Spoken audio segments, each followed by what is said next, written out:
মগো হিরো আলম ভাই এই এডারে যে কোন কোন হালায় যে হিরো বানাইছে আল্লাহ জানে। সবসময়ের জন্য মাইয়া নিয়ে পড়ে থাকে। দেখুন আম্মগো হিরো আলম সাহেব, সে তার বেবিকে নিয়ে কি নাচন্ডাই না নাচতেছে।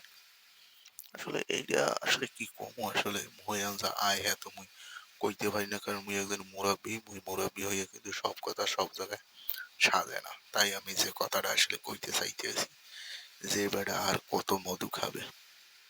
বেটা তুই মধু খা, সমস্যা নাই, তুই একজন ফেমাস এই লোক হইয়া যদি এই ধরনের গন্ধ এরা ঠিক মতো গায়ে সাবান দে, এরা হইলো অলি গলির টোকাই মাইয়া, এদের সাথে তুই হেলাহেলি ঢলাঢলি ঠিক মতো মনে হয় সাবানও দে না। এরা আসলে তোর সাথে মাইক্কা জুইক্কা তোরে রাত্রি খাওয়াই টুয়াই একটু ফেমাস হয়, ভিউ বাড়ায়, আর তুই মাঝখানটা পাড়ার মতো এগুলো লগে লগে নাচন মারো। নাচতে নাচতে এখন তোর জায়গাটা এমন জায়গায় বানাইছে এখন তোরে যে ভাই গেলায়। আবার ইলেকশন করে, এমপি ইলেকশন, মন্ত্রী ইলেকশন, চেয়ারম্যান ইলেকশন, কোনোটাই আসলে মগো হিরো আলম কাকু বাধ্য না। সে আসলে সব জায়গায় হিরোগিরি দেখাইতে যায়।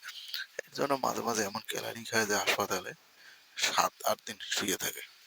এবং যে সে যে কয়েন রে বিয়ে হচ্ছে, মাশাল্লাহ, একেবারে মনে হয় যেন মানে কি কমু, সীতাদের টাইম গিয়ে পোড়াটারে যেমন সীতাদের টাইম করে এইরকম। তো যাই হোক, হিরো আলম কাকুর লিগা বেশি কিছু কমন আজকে এই পর্যন্ত। সবাই ভালো থাকবেন, ধন্যবাদ।